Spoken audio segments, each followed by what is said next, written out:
Hello and welcome to the Quest for the Good Life with Dr. Mike Strouse. This is going to be the last episode of 2020. Dr. Strouse, we've received a lot of feedback and a lot of questions about privacy. How are we able to execute all of these intricate, elaborate systems? How are we able to run iLink and yet maintain privacy? Well, thanks, Evo. I'll tell you, I am really excited by the number of comments we've received. So many positive comments on all the episodes, and people know that technology is a must. With COVID and beyond, they now know more than ever before that the ability to provide support remotely at the moment of need has so many good reasons to do. I mean, just reducing the number of different people involved in care, but being ready to help without being in the way is really super. But I think what people get down to is they get down to the practicalities. Okay, how do you implement it? And I'll tell you something. There's no video blog that's going to tell you how to implement it. This is going to be a high level discussion. But Good Life and iLink work with every provider to implement this technology. And my biggest mantra that I say over and over is that we don't provide remote support for you. We teach you how to provide remote support to support the people that you know how to serve in ways that you know how to serve them. And that's really important, a distinction to make. Yeah. And part of us helping people is helping people navigate the issues that may be related to privacy. One of the most commonly asked questions, and I think partly because they associate, remote support with cameras, and cameras are included, not always, but are generally included with remote support. So, people think that, well, if cameras involved, then there's an invasion of privacy. CMS has standards that we have to abide by, and they're really pretty simple standards. And there's no prohibition on the use of cameras, but I don't like to equate remote support with cameras because that's absolutely not true. Because the reality is the first and most important responsibility for remotely supporting people is filtering out needs where we don't need to be supporting people. So if you invade somebody's privacy, it's an unwelcome intrusion into their life. Now, those words are really important, and they're said repeatedly in literature. An unwelcome intrusion is defined by you. So if you were sitting in a car and you were driving down the road and you had OnStar there, that's not really intruding in your life, is it? Because it's your choice. And so you can press that button and talk to somebody. You decided to do that, right? So that's not an unwelcome intrusion. So I'll say, imagine your daughter coming home at midnight from the prom, and there's been an accident, deer coming out in front of the car and the car hitting it. OnStar doesn't ask. They come in and say, hey, are you okay? Are you okay with that, or do you consider that an unwelcome intrusion? Would you be okay if a camera turned on to check and make sure she was okay, or whether she needed light, or whether get a better assessment of what's going on? Would you be okay, or would that be an unwelcome intrusion? And 100% of the people would say, I'm perfectly fine with that. So the truth is, intrusion is individually defined. And the reality is remote support in many ways is less intrusive than even staff support. And I'll give you an example. I've talked to lots of seniors who don't want somebody in their home sitting on their couch, making them feel uncomfortable about what TV they watch or what they do, waiting there for a need. They find that pretty intrusive. So depending on what somebody's needs are, you're always balancing the need for support versus privacy. If I could go a little further with that example, when somebody has tremendous needs, they don't live in their home anymore. They don't have control over, when they go to a skilled living facility, they often don't have control of when they take their shower, when they get up, when they eat. Their whole life is prescribed. Yeah. In that one move of having to go from their normal home to a skill facility, they've lost most of their liberty, right? So there ought to be something between losing all of your liberty and staying in your home and balancing that with privacy.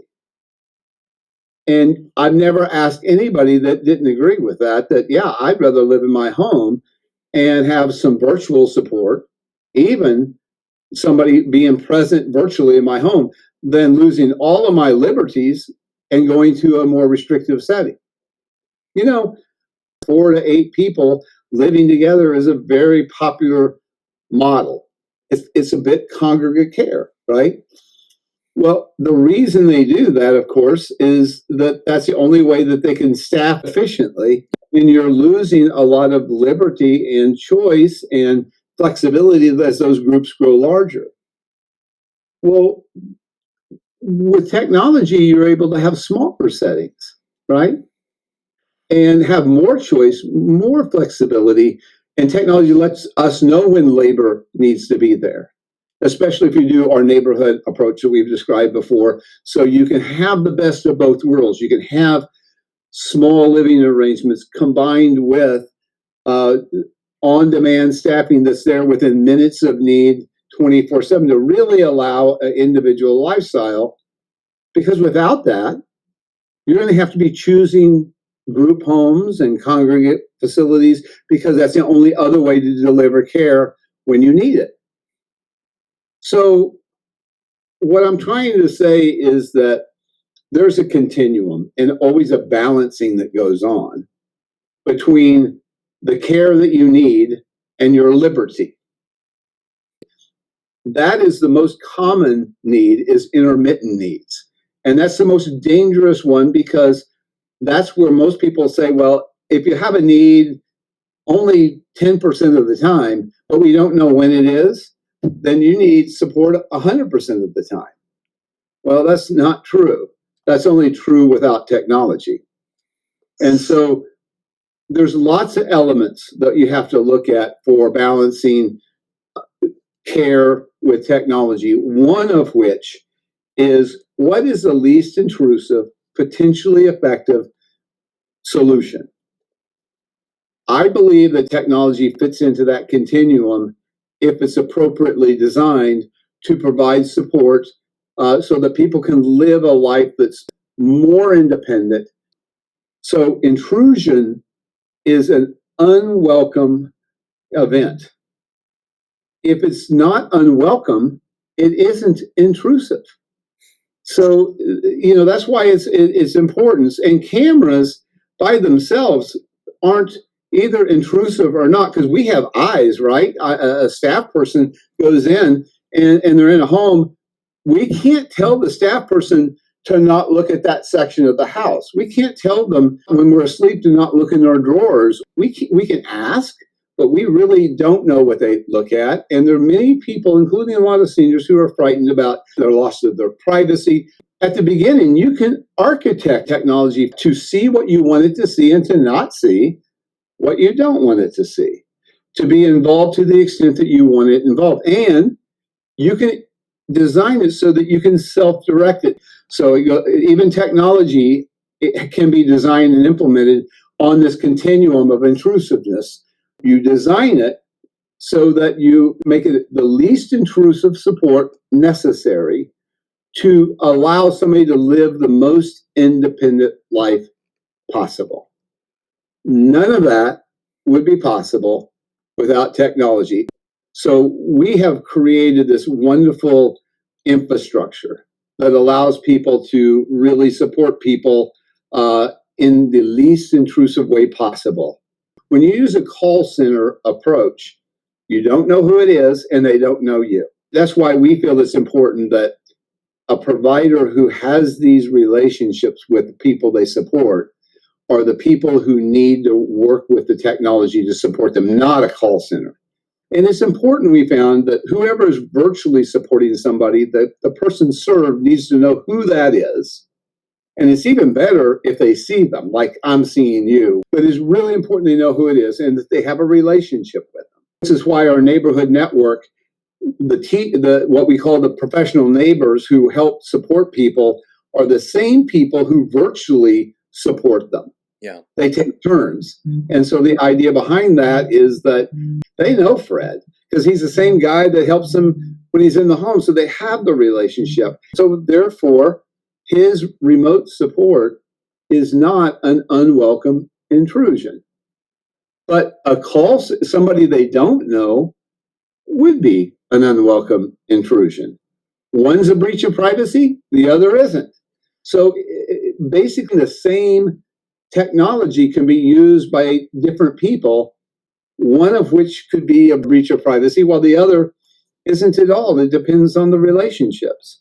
A very important piece of independence is technology. It's actually the only thing that can deliver independence and get out of the way in ways that's less intrusive than staff presence. And by the way, CMS's guidelines that have nothing to do with technology. They say you still need to provide places where people can have private conversations.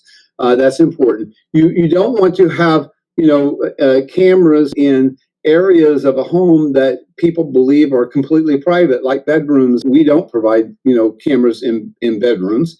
But there are people, here's a perfect example. There are people who have such great needs at night that we would have to have staff check on them every 15 or 20 minutes. And every time you check on them, it wakes them up.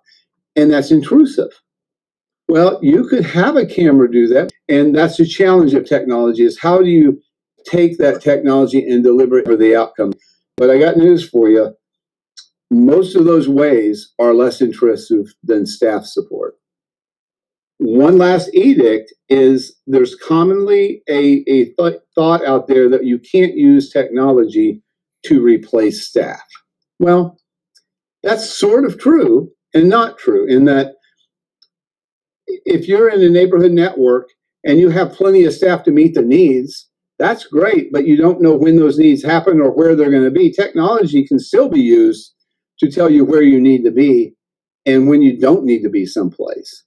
So that's not a replacement for staff. That's just leveraging staff to make sure they're only at the right place at the right time. And maybe the last one is everybody needs to know what's being done. You need to know that there is technology in that home and other kinds of things. So Good Life not only helps with the training and the design of the technology and how it's used, but we also help with the service agreements and the legal side of those kinds of work, so that we help people with their policies and procedures and support and the training and all those sort of things. So that's the long and the short answer for privacy. What would we do without technology? Well, we would be living in group homes and congregate care. How can we maximize independence? Well, we can do that better with technology. And if we do that, then that's got to be less intrusive. Yes, and privacy obviously has always been a priority for iLink. One of the most impressive things I've seen when visiting was technology that our brilliant engineers have designed, is that you're able to actually extract part of a room or even a wall with a picture on it and create a blind spot. And it's highly customizable and individualized, and it affirms further the approach that iLink has, that is not a template approach, but an individual approach. And it's a relationship-based approach. And I'm going to say one more thing about the design and the software. Properly designed software technology can monitor things, but filter out requests for support or intrusions in ways that no one else, can do. If the stove is on and no one is in the house, well, maybe we should check on that, right? Or if somebody gets up at night and all of a sudden the front door is opened after 11 o'clock at night, maybe the guardian wants us to check on that. Software and technology will allow us to filter out the things that we don't need to help with, whereas staffing is just sitting there taking it all in and there whether they're needed or not, and that's intrusive to many, many people. And if that's your only approach, The only way to make that affordable is put more people together so they can share that staff person, which then gets you into group homes and assisted living and other kinds of settings. Yeah. Well, I believe that answers our viewers' questions on privacy. And this concludes this episode. We end 2020, a very challenging year, on a high note. And we will see you in 2021. Thank you, Dr. Strouse. Thank you. And we're going to be working in 2021 a lot on scheduling and labor and hiring solutions. I'm looking really forward to a fun next series. Thanks, Evo, for all that you do. Thank you, Dr. Strouse.